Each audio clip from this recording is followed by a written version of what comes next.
1976 में संविधान के साथ बहुत बड़ा धोखा हुआ था। संविधान का बेसिक स्ट्रक्चर, संविधान का मूल ढांचा 1976 में बदल दिया गया। प्रियम्बल में 2 शब्द जोड़ दिए गए। उसी को मैंने सुप्रीम कोर्ट में चैलेंज किया है। जुलाई में फिर सुनवाई होगी। हमारा यह कहना है कि जो संविधान का जो प्रियम्बल था, जो ओरिजिनल प्रियम्बल था, उसको रिस्टोर किया जाए। 1976 में इमरजेंसी के दौरान, जबकि पूरे देश में आपातकाल लगा हुआ था, सारे लीडर ऑफ अपोजिशन जेल में थे, दूरदर्शन पे पूरा कंट्रोल था सरकार का, और अखबारों का बिजली पानी का कनेक्शन काट दिया गया था। उस समय संविधान में 42वां संशोधन किया गया और संविधान के मूल ढांचे को बदल दिया गया। और जो 2 शब्द जोड़ा गया, सोशलिस्ट और सेकुलर, उसको संविधान सभा पहले रिजेक्ट कर चुकी थी। 1 बार नहीं, 2 बार नहीं, 3 बार संविधान सभा ने उसको रिजेक्ट किया था कि नहीं, सोशलिस्ट सेकुलर विदेशी कॉन्सेप्ट है, यह भारत का कॉन्सेप्ट नहीं है, यह हमारे संविधान के प्रियम्बल में नहीं आएगा। पहली बार जो प्रियम्बल के ऊपर चर्चा हुई थी वो हुई थी 13 दिसंबर 1946 को। पूरी चर्चा हुई लेकिन कंक्लूजन नहीं निकला।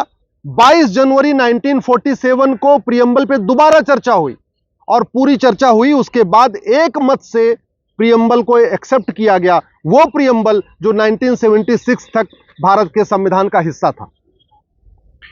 15 नवंबर 1948 को प्रोफेसर केटी शाह साहब ने एक प्रस्ताव पेश किया कि नहीं, प्रियम्बल बदलना चाहिए और उन्होंने संविधान बदलना चाहिए और संविधान में सोशलिस्ट और सेकुलर शब्द आना चाहिए। उन्होंने कहा कि अगर प्रियम्बल में सोशलिस्ट सेकुलर नहीं आ सकता है तो आर्टिकल 1 में सोशलिस्ट सेकुलर फेडरल आना चाहिए। पूरे दिन चर्चा हुई, संविधान सभा ने उसको रिजेक्ट कर दिया कि आर्टिकल 1 जहां इंडिया दैट इज भारत लिखा हुआ है वहां पे सोशलिस्ट सेकुलर फेडरल नहीं आएगा। 3 दिसंबर 1948 को प्रोफेसर केटी शाह साहब ने दोबारा एक प्रस्ताव पेश किया और उन्होंने कहा कि प्रियम्बल में नहीं आ सकता सोशलिस्ट सेकुलर, आर्टिकल 1 में नहीं आ सकता सोशलिस्ट सेकुलर, कोई बात नहीं, आर्टिकल 18 में सोशलिस्ट शब्द आना चाहिए। फिर चर्चा हुई संविधान सभा में और एक मत से उसको फिर रिजेक्ट किया गया। 6 दिसंबर 1948 को संविधान सभा में फिर चर्चा हुई। पंडित लोकनाथ मिश्रा ने कहा कि जो सेकुलर शब्द है ये स्लिपरी फ्रेज है, ये विदेशी कॉन्सेप्ट है, अगर इसको हम संविधान में डालेंगे भारत की संस्कृति को ये बर्बाद कर देगा। एचवी कामत साहब ने कहा कि धर्म अलग होता है, रिलीजन अलग होता है, धर्म का सेकुलर से कोई लेना देना नहीं, इसलिए यह सेकुलर शब्द नहीं आना चाहिए। 17 अक्टूबर 1949 को फिर चर्चा हुई इस प्रियम्बल के ऊपर और फाइनली एक मत से संविधान सभा ने प्रियम्बल को एक्सेप्ट किया और वो प्रियम्बल एक्सेप्ट किया जो 1950 से लेके 1976 तक, 1976 तक, यानी इमरजेंसी के दौरान बढ़िया काम करता रहा, कहीं कोई दिक्कत नहीं आई, उससे देश आगे बढ़ता रहा। 26 नवंबर 1949 को हमारा संविधान पूरा हो गया। संविधान सभा, इससे हम 26 नवंबर को हम संविधान दिवस मनाते हैं। 24 जनवरी को राष्ट्रगान अडॉप्ट हो गया। 25 जनवरी को संविधान सभा भंग हो गई। ध्यान रखिए, ये जो संविधान बनाया गया ये किसके द्वारा? संविधान सभा के द्वारा। और वो कब भंग हो गया? वो 25 जनवरी 1950 को भंग हो गया, यानी 76 में संविधान सभा थी ही नहीं। 26 जनवरी 1950 से हम रिपब्लिक डे मनाते हैं। 1967 में सुप्रीम कोर्ट का गोलकनाथ केस का फैसला आया जिसमें सुप्रीम कोर्ट ने कहा कि संविधान के बेसिक स्ट्रक्चर को कोई भी सरकार नहीं बदल सकती। और बेसिक स्ट्रक्चर का मतलब डेमोक्रेसी, बेसिक स्ट्रक्चर का मतलब equality, justice, liberty, fraternity, basic structure का मतलब सोवरेंटी। संविधान, हमारे सुप्रीम कोर्ट ने कहा था गोलकनाथ केस में कि कोई भी सरकार न तो फंडामेंटल राइट में छेड़छाड़ कर सकती है और जो बेसिक स्ट्रक्चर है equality, justice, liberty, fraternity, democracy, इसको बदल नहीं सकती है। 1971 में जैसे ही इंदिरा गांधी को 352 सीट मिली, उन्होंने गोलकनाथ केस को पलटने के लिए 24वां संविधान संशोधन पेश कर दिया। 1973 में एक हिस्टोरिक जजमेंट आया जिसको केशवानंद भारती केस कहते हैं। 1973 में उस समय सुप्रीम कोर्ट में टोटल 13 जज होते थे और केशवानंद भारती केस को 13 के 13 जजों ने एक साथ सुना था। और उस समय मेजॉरिटी का जो फैसला यही था कि हां, जो बेसिक स्ट्रक्चर है इसको छेड़छाड़ नहीं किया जा सकता। और बेसिक स्ट्रक्चर का मतलब वो शब्द जो प्रियम्बल में है, वो क्या है? Democracy, sovereignty, social, economic, political justice, liberty of thought, equal opportunity, equality, dignity, ये बेसिक स्ट्रक्चर है हमारे प्रियम्बल में जो लिखा हुआ है। इसका मतलब संविधान में संशोधन तो हो सकता है, लेकिन संविधान का जो गोल है, जो प्रीएम्बल में लिखा हुआ है, संविधान का जो मूल ढांचा है जो प्रीएम्बल में लिखा हुआ है, संविधान का जो बेसिक स्ट्रक्चर जो प्रीएम्बल में लिखा है, उसको छेड़छाड़ नहीं कर सकते। इसका मतलब प्रीएम्बल को नहीं बदल सकते। लेकिन जैसे ही इंदिरा गांधी ने इमरजेंसी लगाई 25 जून को, उसके बाद उनका दिमाग इस पे बदलने पे लगा रहा। लोकसभा का जो टेन्योर था वो मार्च 76 में पूरा हो चुका था, याद रखिएगा। लोकसभा का टेन्योर मार्च 76 में पूरा हो गया और दिसंबर में संविधान का बेसिक स्ट्रक्चर बदला गया। सवाल यह है, आखिर अधिकार मिला कैसे? संविधान सभा जिसने इस संविधान को बनाया 1950 में खत्म हो गई।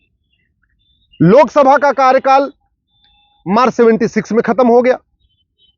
1 साल का जो टेन्योर बढ़ाया गया, उसको भी जो टेम्परेरी टेन्योर बढ़ाया गया लोकसभा का, वो केवल काम चलाने के लिए था, कोई संविधान में संशोधन करने के लिए नहीं था।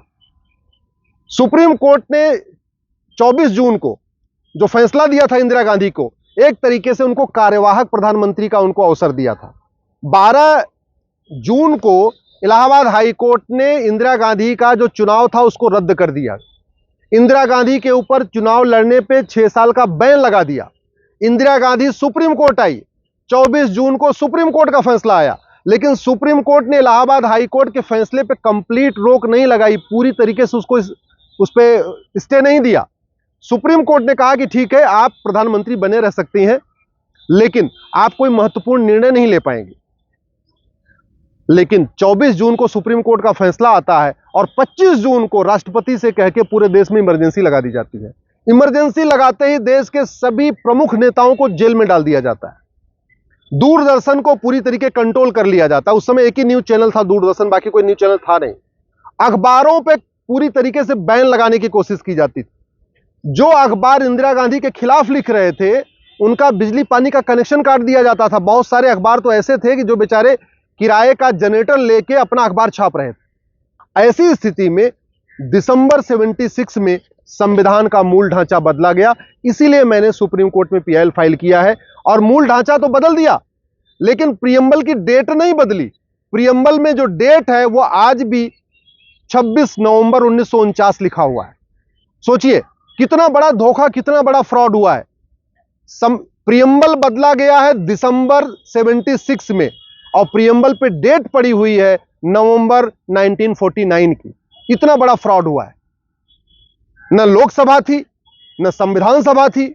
इंदिरा गांधी उस समय कार्यवाहक प्रधानमंत्री थी। सुप्रीम कोर्ट ने 24 जून 1975 को कह दिया था कि आप रहिए प्रधानमंत्री, लेकिन आप कोई महत्वपूर्ण निर्णय नहीं ले पाएंगी। और निर्णय इतना बड़ा कि संविधान का बेसिक स्ट्रक्चर बदल दिया, और वो भी वो 2 शब्द डाल दिए प्रीएम्बल में जिसको संविधान सभा ने 3 बार पहले ही रिजेक्ट किया था। आखिर भारत का जो प्रीएम्बल बना है वो लंबी चर्चा के बाद बना है। 23 दिसंबर 1946 को प्रीएम्बल पे चर्चा हुई, 22 जनवरी 1947 को प्रीएम्बल पे चर्चा हुई, 15 नवंबर 1948 को प्रीएम्बल पे चर्चा हुई, 3 दिसंबर 1948 को प्रीएम्बल पे चर्चा हुई, 6 दिसंबर 1948 को प्रीएम्बल पे चर्चा हुई, और फिर 17 अक्टूबर 1949 को प्रीएम्बल पे चर्चा हुई। तब जाके प्रीएम्बल फाइनल हुआ था। यानी 6 दिन लगातार संविधान सभा ने प्रीएम्बल पे चर्चा किया, फिर प्रीएम्बल को फाइनल किया। और इंदिरा गांधी ने उस प्रीएम्बल को बदलने में 6 घंटे भी नहीं लगाए। संसद में, लोकसभा, राज्यसभा में कोई चर्चा ही नहीं हुई। जो लीडर ऑफ अपोजिशन थे वो न लोकसभा में थे न राज्यसभा में थे, सारे जेल में थे या भागे घूम रहे थे, कहीं अपनी जान बचा के छिपे हुए थे। पूरी तरीके से वहां कांग्रेस के ही लोकसभा में सांसद थे, राज्यसभा में सांसद थे। बहस करने का कोई था ही नहीं। जो दस्तावेज दिखाता है कि कोई ढंग से बहस ही नहीं हुई। और मान लीजिए बहस होती भी तो फिर प्रीएम्बल आप कैसे बदल देंगे? अगर एक बार, मेरा यह कहना है माननीय सुप्रीम कोर्ट से भी, कि अगर एक बार प्रीएम्बल बदलने का अधिकार मिल जाएगा सरकार को, तो इसकी लिमिट नहीं होगी। अगर प्रीएम्बल में जोड़ने का अधिकार सरकार को मिल जाएगा तो प्रीएम्बल घटाने का अधिकार भी सरकार को मिल जाएगा। अगर सोशलिस्ट और सेकुलर शब्द जोड़ने का अधिकार सरकार को मिल जाएगा तो डेमोक्रेसी निकालने का भी अधिकार मिल जाएगा, सोशल जस्टिस निकालने का अधिकार मिल जाएगा, इक्वलिटी निकालने का अधिकार मिल जाएगा, लिबर्टी निकालने का अधिकार मिल जाएगा। भाई अगर प्रीएम्बल में कुछ जोड़ने का अधिकार सरकार को मिला, इसका मतलब घटाने का अधिकार मिल गया। अगर संशोधन करने का अधिकार मिला तो केवल जोड़ने का अधिकार नहीं मिला, घटाने का भी मिल गया। कल को किसी सरकार को मान लीजिए 400 सीट मिल जाती है, वो कहेगा भारत में लोकतंत्र नहीं रहेगा, डेमोक्रेसी निकाल देगा, फिर क्या होगा? अगर किसी सरकार को 400 सीट मिल जाती है, वो कहेगा प्रियम्बल में सोवरेन शब्द नहीं होगा, यानी अब हम स्वतंत्र संप्रभु नहीं रहेंगे, हम चीन के गुलाम बनेंगे, हम अमेरिका के गुलाम बनेंगे, हम रूस के गुलाम बनेंगे। तब क्या होगा? फिर कौन रोकेगा उसको? अगर अल्टीमेटली जब प्रियम्बल में बदलाव की छूट मिल जाएगी, फिर तो कुछ भी हो सकता है। कल को कोई सरकार 400 सीट मिल जाए, बोले इसमें जी माइनॉरिटी को अलग अधिकार होगा, मेजॉरिटी का अलग अधिकार होगा। कल किसी सरकार को जो 400 सीट मिल गई, वो बोलेगा सोशल इकोनॉमिक जस्टिस होगा ही नहीं, अब तो इक्वल अपॉर्चुनिटी होगी नहीं, लोगों को सोचने बोलने की आजादी नहीं होगी, लिबर्टी ऑफ थॉट जो प्रियम्बल में लिखा हुआ है वो होगा ही नहीं, फिर क्या होगा? इसलिए मेरा माननीय सुप्रीम कोर्ट से यही निवेदन है कि इस चीज को गंभीरता के साथ समझे कि प्रियम्बल में बदलाव का अधिकार अगर हमने दे दिया, इसकी कोई लिमिट नहीं होगी, फिर कहां जाके मामला रुकेगा कुछ नहीं कह सकते, सरकारें मनमानी करती रहेंगी। इसलिए जो शब्द इसमें सोशलिस्ट सेकुलर जोड़ा गया है उसको निकाला जाए। पहली बात तो एकदम फ्रॉड है, वो इमरजेंसी के दौरान जोड़ा गया है, कोई डिबेट नहीं हुई। और दूसरा, एक बार अगर हमने संविधान का मूल ढांचा बदलने का अधिकार सरकार को दे दिया, आने वाले टाइम में सरकारें भगवान जाने क्या करेंगी, कुछ हम सोच भी नहीं सकते हैं। इसलिए ओरिजिनल प्रियम्बल को रिस्टोर किया जाए और जो अमेंडमेंट डाला गया इसमें सोशलिस्ट सेकुलर, उसको निकाला जाए। मैं देश के सभी माननीय सांसदों से, पत्रकारों से, लेखकों से, बुद्धिजीवियों से, कलमकारों से सबसे निवेदन करता हूं, जितने भूतपूर्व रिटायर्ड जज हैं उनसे भी निवेदन करता हूं, आप इस मामले पे अपनी राय सार्वजनिक करिए। आप सोशल मीडिया के जरिए, अखबार में लेख के जरिए या इंटरव्यू के जरिए अपनी राय दीजिए कि क्या प्रियम्बल को बदला जा सकता है, क्या प्रियम्बल को जो बदला गया है अगर उसको रिस्टोर नहीं किया गया, ओरिजिनल प्रियम्बल रिस्टोर नहीं होगा तो उसका क्या परिणाम होगा। इस पे अधिक से अधिक जागरूकता करना जरूरी है। मैं आप लोगों से निवेदन करता हूं, इस वीडियो को अधिक से अधिक शेयर करिए। यदि आपके फोन के कांटेक्ट में किसी जज का नंबर है, किसी IAS IPS का नंबर है, तो ये वीडियो जरूर उसको शेयर करिए। इस वीडियो को देश के सभी बुद्धिजीवियों तक पहुंचाइए, जिससे कम से कम एक ओपिनियन इस पे बन सके, एक राय बन सके कि इतना बड़ा जो फ्रॉड हुआ है उस फ्रॉड पे अंतिम क्या निर्णय लेना चाहिए। वैसे मामला सुप्रीम कोर्ट में पेंडिंग है, अंतिम फैसला माननीय सुप्रीम कोर्ट को लेना है, लेकिन जनता की राय भी आवश्यक है। इसलिए मैं निवेदन करता हूं देश के सभी पत्रकारों से, कभी कलमकारों से, सभी लेखकों से, सभी बुद्धिजीवियों से, सभी इतिहासकारों से, सभी संविधान के विशेषज्ञों से, जितने भी हमारे पूर्व अटॉर्नी जनरल है, सॉलिसिटर जनरल है, एडवोकेट जनरल है, एडिशनल एडवोकेट जनरल है, एडिशनल सॉलिसिटर जनरल है, सबसे निवेदन करता हूं इस मामले पर अपनी राय व्यक्त करिए। आपकी राय बहुत ही महत्वपूर्ण है। अंतिम फैसला माननीय सुप्रीम कोर्ट को करना है।